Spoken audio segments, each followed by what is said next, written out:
My name is Gary Brosen. Welcome once again to another episode of Flying Short, your business lessons in brief. Today's topic is part 4 of bonus programs. We're going to talk about what is it? What is the one thing, or what conditions have to exist before you would feel propelled to make dramatic changes to your compensation structure? Before you would feel like you wanted to jump into that bonus program pool and start building something, getting everybody involved and engaged. Let's talk about that. There are 5 reasons why you might want to do it. And they relate to what I have identified as the 6 states of business. I'm going to go down the list and talk about each one of those states and why you would do this. And as I'm doing that, you'll probably recognize yourself, your own company. So, let's watch for that. And let's talk about state number 1. That's Nirvana. Hey, everything is wonderful. You're making a ton of money. You have the greatest market share. You're just cooking. You're firing on all cylinders. And when that happens, and it doesn't happen very often, and when it does, it doesn't last very long, but that's okay. When it does happen, enjoy it for what it is and don't mess with it. Okay? It ain't broke, don't fix it. Just leave it alone. That's the first state of business, Nirvana. Forget that. There's no reason why you want to make changes then. Here's the second state. I call it a very technical term. I call it, good. Okay? This isn't Nirvana, but it's pretty good. All right? You're doing pretty well. You know it.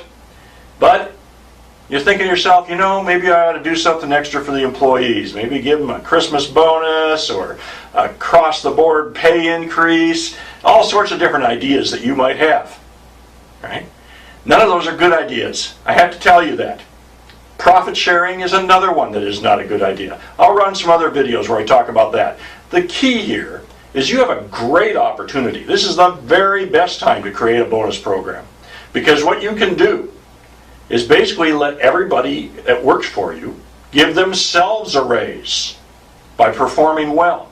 You structure the bonus program correctly with different levels of success, with different bonus dollars attached to those levels, and you are going to motivate your working crew to continue doing all the things that have made you successful so far.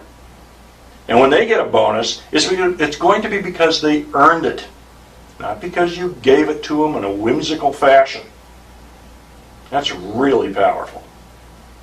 So, good is a good reason and a good time to make changes. The third state is a competitive state. I call it that because you got lots of competition all around you, and you're a little worried.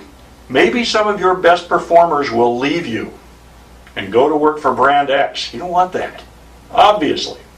So, what can you do? This is another good time to create bonus programs. It gives greater incentive to those very good employees who now, once again, are in a position where you've empowered them to give themselves a raise. As long as you structure it correctly, it will work for you. The fourth state is culture change time. When you just feel like, things are boring here, I need to shake it up, people are kind of, laid back, I need to do something to get everybody's attention again. Well, believe me, when you start monkeying around with the compensation structure, you'll get their attention. All right? We don't like to call it monkeying around because that makes it sound like you don't know what you're doing. But when you follow the blueprint of how to design a bonus program, you do know. And you can create a very powerful bonus program that gets people all drawn back in again. The fifth state, you're breaking even. You know what they say? If you're not growing, you're dying. That's what happens when you're breaking even.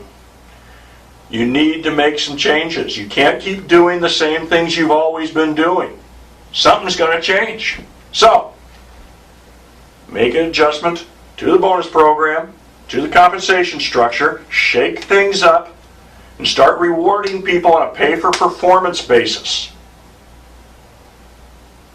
And if you're not in any one of those states, you're in the sixth state. And that's called heading for disaster. Things aren't good. Cash flow sucks. You've done your own cash flow analysis. You've looked at it and you're just thinking to yourself, 24 months from now, I'm going to be out of cash. Or X number of months, right? Whatever you think, kind of cut it in half. Because you're basing that on the assumption that everything else is going to continue okay. Okay? Never does. If you're that close, where you know the end is near, you've got to pull out all the stops. You've got to make radical changes. Best way to do that is create new compensation structure that pays people who aren't performing very well less, and that pays the people who are performing well more. Get everybody going. Those are the reasons why you might want to create a bonus structure and a bonus program for all of your employees. What I'm doing in all of these videos is helping you get there, helping you make sure that you've made your decision properly, you've decided this is the thing to do, and now you're going to do it, and you know how to do it. My name is Gary Brose. There will be more later. It's been another episode of Flying Shorts, your business lessons in brief. And you've been a different kind of